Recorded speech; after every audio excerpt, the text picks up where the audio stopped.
foto país, la foto del momento está creciendo ya como noticia, como información, como centro de información en el mundo entero. De eso se trata del informe, dar la foto ahora sin opinar y sin interpretar lo que puede ocurrir dentro de unos minutos o segundos. En el tema de México, la foto es bien interesante porque la presidenta de México ha soportado con su rostro, como ustedes la ven, el venezolano la ve, y todas las cámaras internacionales, con un rostro sin inmutarse, negociando y negociando con el presidente Trump, a pesar de las embestidas que ha tenido. Y se ha mantenido y ha logrado muchos de los objetivos. México le vende petróleo, no olvidemos, volvemos al petróleo a Estados Unidos, y además de eso, la relación entre ambos países, como decía un senador republicano, cuidado quién pierde más si hay problemas con México. Al lado está Canadá, el ministro de Canadá se distanció, entró en enfrentamiento, se fue a Francia precisamente a decir cosas diferentes a las que decía Trump y hacerle planteamientos desde allá, y no le está quedando otro remedio al presidente Trump que manejarse. Y aunque se pongan los aranceles en funcionamiento, eso también tiene una etapa de negociación. Trump camina hacia adelante, hacia atrás.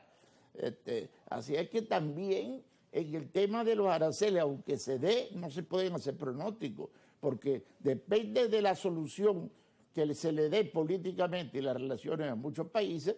Que en Canadá no solamente está el tema petrolero, sino hay un gas interpuesto en la relación entre ambos países. No, y que además hay un instinto en los gobiernos, sobre todo en el poder, de ser absoluto. Fíjate que a la izquierda y a la derecha, cuando llegan al poder, quieren quedarse, permanecer. Lo que está pasando en El Salvador con la reforma de la Constitución para la reelección, los periodos de gobierno, y Trump pareciera estar actuando al margen de todo ese sistema legal de contrapeso que tú conoces bien en Washington.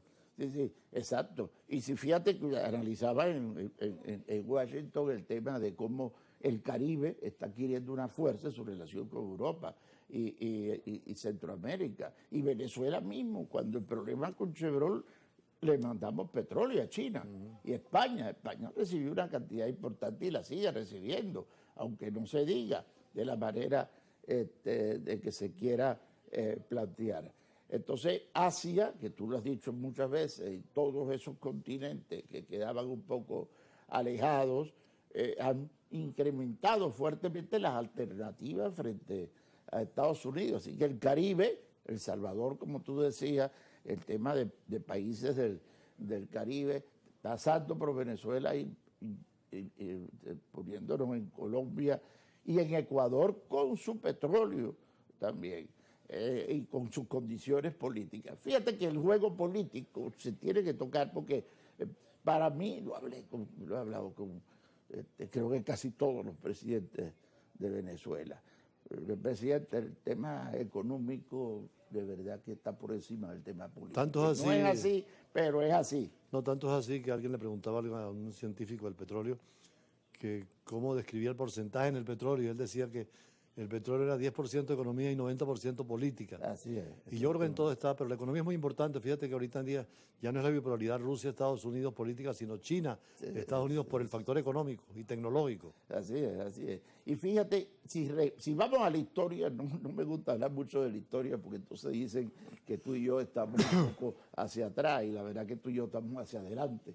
No hay que ver atrás para mirar adelante. Bueno, pero, no hay que ser como los barcos que no tienen espejo retrovisor. Bueno, los carros lo necesitan. Ese es el mejor ejemplo. Fíjate que la historia, incluyendo hoy en día en Venezuela, los movimientos políticos retroceden o avanzan en función de la economía. ¿Cuántos gobiernos en el mundo tienen que dar la vuelta hasta pedir perdón cerca de un periodo presidencial porque el tema económico les da una bofetada si no se cree en varios temas y no se maneja alguno de ellos? Igual en América Latina. Te hablaba de Ecuador porque de ahí hacia abajo, y el puente con Europa y el puente con los continentes que te decía, mira, en Europa, para quedarnos en Europa.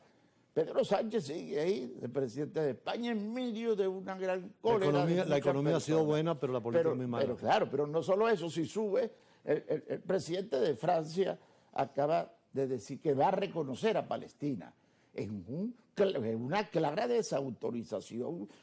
Trump en medio de una guerra donde sigue apoyando a Israel, la apoyó desde el principio y ahora apoya a Israel. Cuando Israel dice en estos momentos, voy a tomar toda Gaza. Eso fue el inicio de la guerra de Israel con autorización de los Estados Unidos.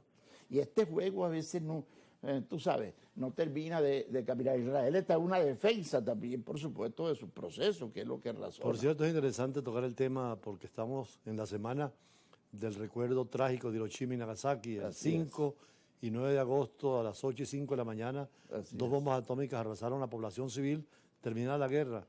Ustedes también saben que la economía sufrió muchísimo, especialmente en el Japón, pero lograron salir adelante y es tiempo de pensar en esas armas de destrucción masiva, eliminarlas para favorecer precisamente al pueblo y a su economía.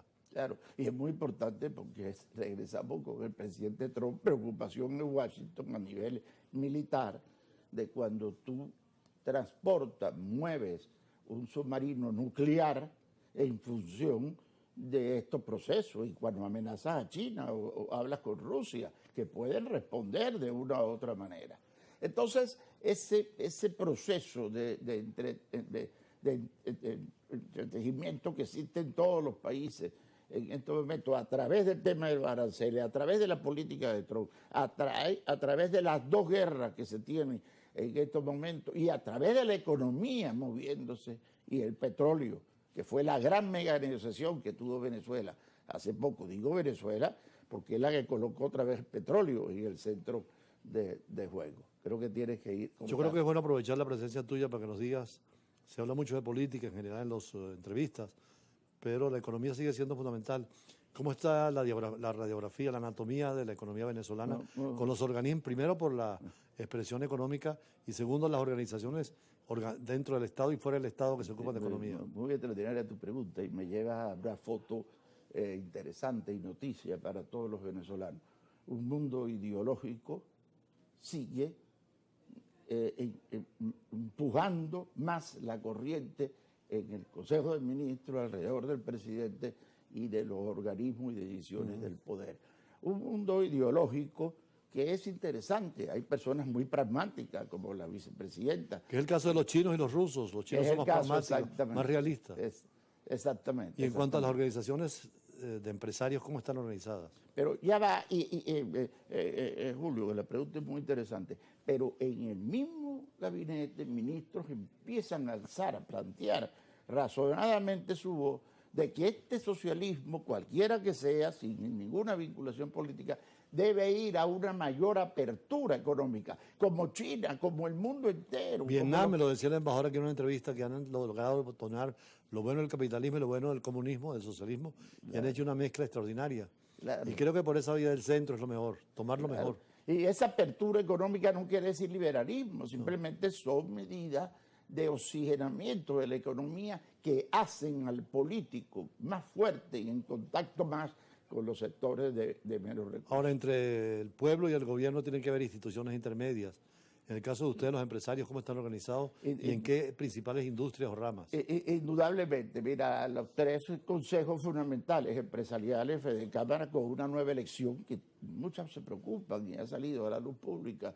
Es bueno recibir críticas, es bueno que haya diversas tendencias y en este caso se dio una elección en Fedecámara donde pasada la elección y hay un nuevo presidente, un nuevo presidente que está ejerciendo y que acaba de tender puentes importantes con el Ejecutivo.